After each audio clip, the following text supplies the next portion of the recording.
नमस्कार, आप सभी का स्वागत करती हूँ चैनल पर। मैं त्यागी रास्ताग्राम में आमने प्रार्थना करती हूँ प्रभु से आप सभी स्वस्थ और सुरक्षित होंगे। इसी कामना के साथ आज की कहानी की शुरुआत करती हूँ। आज की कहानी एक ऐसी दुष्ट लड़की की है, एक नालायक लड़की की है। और ये नालायक लड़की कोई ऐसी वैसी नहीं, बल्कि आईआईटी कानपुर की पीएचडी स्टूडेंट है।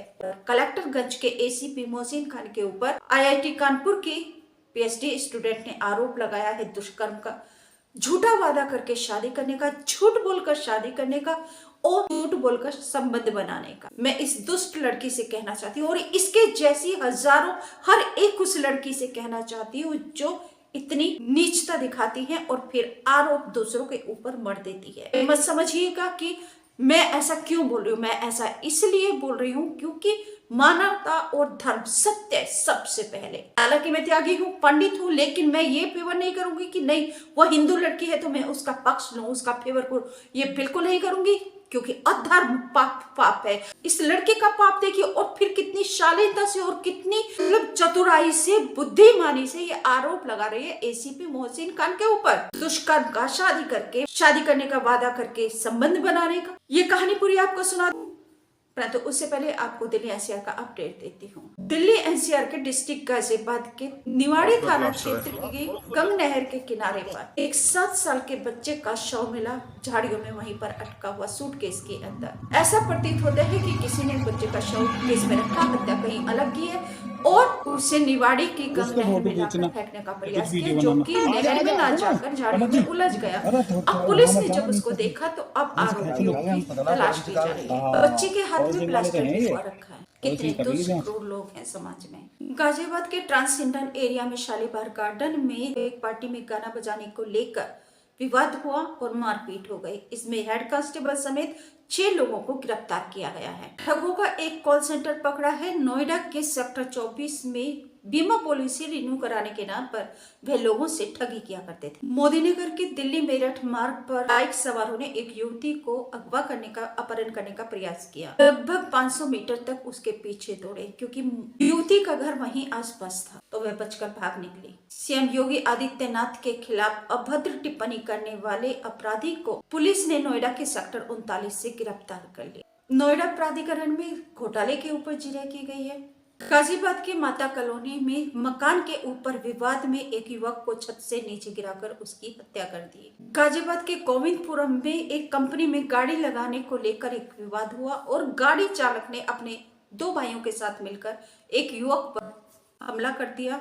ट्रांसजेंडर के गगन विहार में काम न करने की शिकायत पर आरोपी ने अपने 3-4 साथियों के साथ मिलकर दंपति के ऊपर हमला कर दिया और उन्हें घायल कर दिया। गगन विहार निवासी अमित ने बताया कि उन्होंने जब काम न करने की शिकायत की क्योंकि उन्होंने पेमेंट पूरा पहले कर दिया था, लेकिन फिर भी उनका बिजली का काम नहीं किया था दुकानदार ने।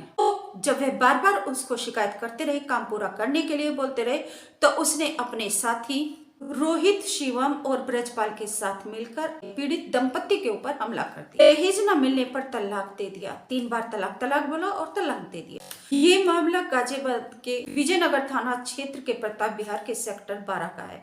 अफसा ने बताया कि मन मुताबिक दहेज न मिलने के कारण पति ने मुझे तलाक दिया है। जानकारी मिली है, अफसा के पिता ने बताया कि उन्होंने लगभग 7,20,000 रुपए दिए हैं ससुराल वालों को, लेकिन ससुराल वालों की मांगी पूरी नहीं हो रही है। अफसा के साथ मारपीट की ससुराल वालों ने और उसकी हत्या का प्रयास भी किया। नोएडा के फेज 3 में एक प्ले स्कूल के अंदर वॉशरूम में कैमरा लगा हुआ मिला है। गाजियाबाद के कविनगर में सूरदास मार्ग पर एक कार में शव मिला था मई 2024 में। गाजियाबाद एसटीएफ ने इस मामले में 3 आरोपियों को कानपुर से गिरफ्तार किया है। कार की नंबर प्लेट पुलिस को कबाड़ी मार्केट से मिली थी। गाजियाबाद के क्रॉसिंग रिपब्लिक क्षेत्र में लोग और अलमारियों का शोरूम चलाने वाली एक महिला को दुष्कर्म की धमकी मिली है। कोर्ट के आदेश पर सेक्टर बीटा 2 कोतवाली पुलिस ने जेपी एसोसिएट के खिलाफ केस दर्ज किया है ग्रेटर नोएडा में। गाजियाबाद के मुरादनगर क्षेत्र में एक कॉलोनी से युवती संदिग्ध परिस्थिति में लापता हो गई।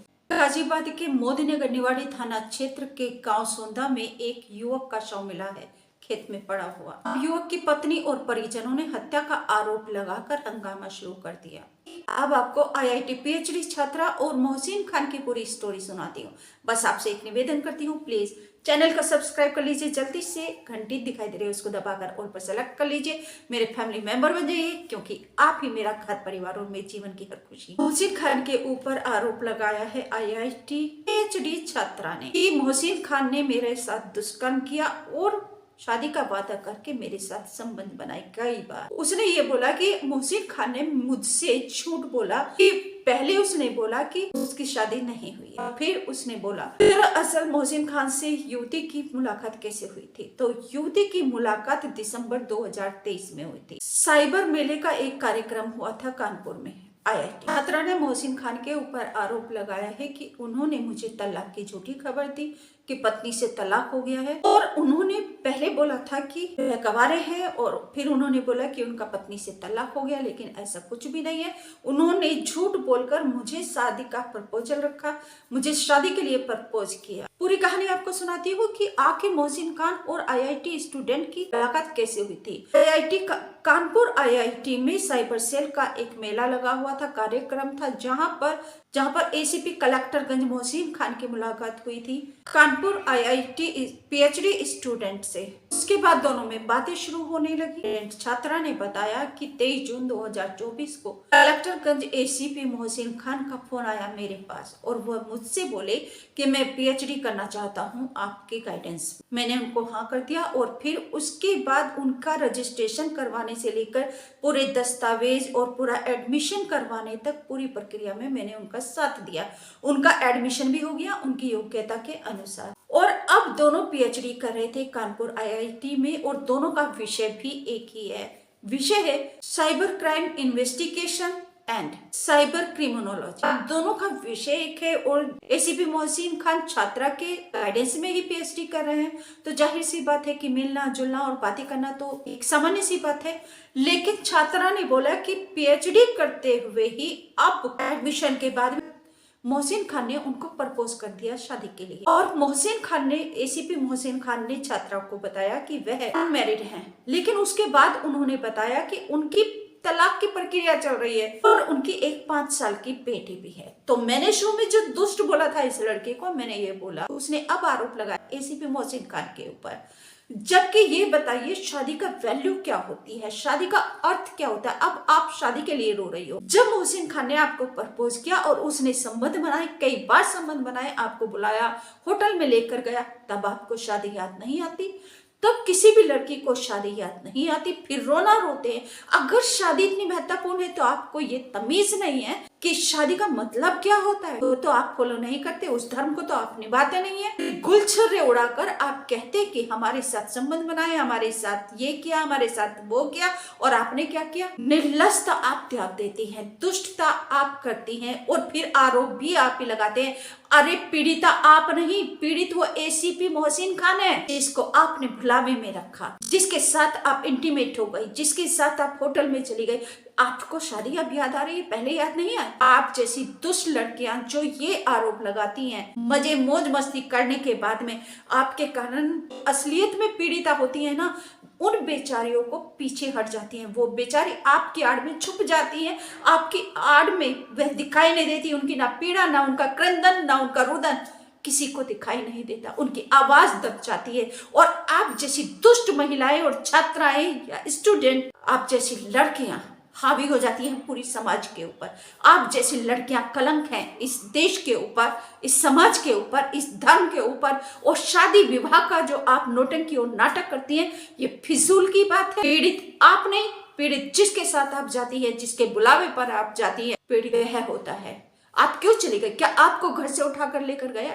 अगर आपको एसीपी मोहसिन खान घर से उठाकर लेकर गया है, तब तो बिल्कुल वह दोषी है और उसको कड़ी से कड़ी सजा मिलनी चाहिए, उसको मृत्यु दंड भी होना चाहिए। लेकिन नहीं ना, आप तो अपने पैरों पर चलकर गई हैं भाई, या आपको रास्ते चलते उसने उठा लिया और उठाकर वह लेकर गया है, तो वो दोषी है, उसको मृत्यु दंड होना चाहिए। हर एक लड़की के साथ जिसके साथ जबरदस्ती होती है, बाहर निकलना भी मुश्किल कर देते हैं, ये सिर फिरे, तो उनको ऐसी ही सजा, दंड की सजा उनको मिलनी चाहिए। लेकिन जो महिलाएं खुद जानबूझकर मौज मस्ती करती हैं और फिर आरोप भी लगाती हैं, तो बंद कीजिए अपना रोना धोना।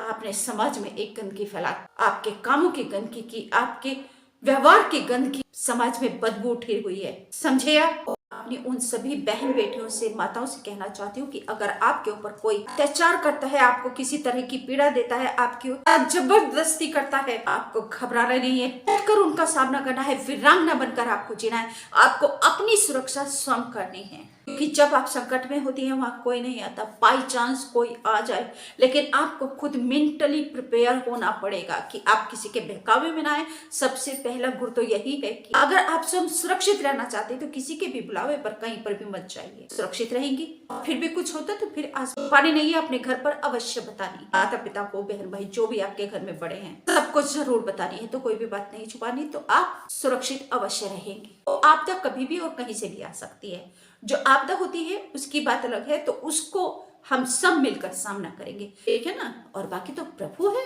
घबराने की और डरने की कोई बात नहीं है। बस आपसे निवेदन करती हूँ पुनः, अगर चैनल अभी तक सब्सक्राइब नहीं किया तो जल्दी से चैनल को सब्सक्राइब करके घंटे को दबा दीजिए, ऑल पर सेलेक्ट कर लीजिए, वीडियो को लाइक करके शेयर भी जरूर कर दीजिए। नमस्कार, थैंक यू।